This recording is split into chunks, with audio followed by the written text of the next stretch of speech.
আসসালামু আলাইকুম। জি প্রিয় গাইস, এখানে আমরা কিছু যশোরের বিখ্যাত লতিরাজ কচু চাষ করি পরীক্ষামূলক যে আসলে এর ফলন কেমন।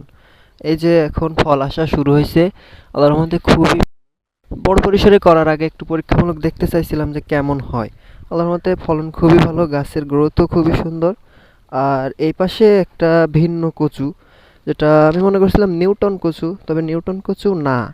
এখন এই কচুটা দেখতে অনেকটা নিউটন কচুরই মতো, তবে আসলে যে কি কচু জানি না। আমি একদিন বিলে হাঁটতে হাঁটতে হঠাৎ করে একটা ভেড়ির পাশে এই কচুটা পায়, একটা ছোট্ট চারা উঠায় নিয়ে এসে, এরকম ছোট্ট একটা চারা উঠায় নিয়ে এসে লাগানোর পরে দেখি এইরকম ফলন দিচ্ছে।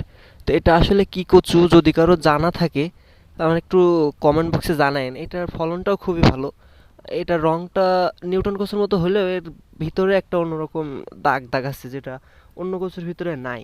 নিউটন কচুর মতো না একবারে। যদি কারো জানা থাকে একটু দয়া করে কমেন্টে জানায়েন।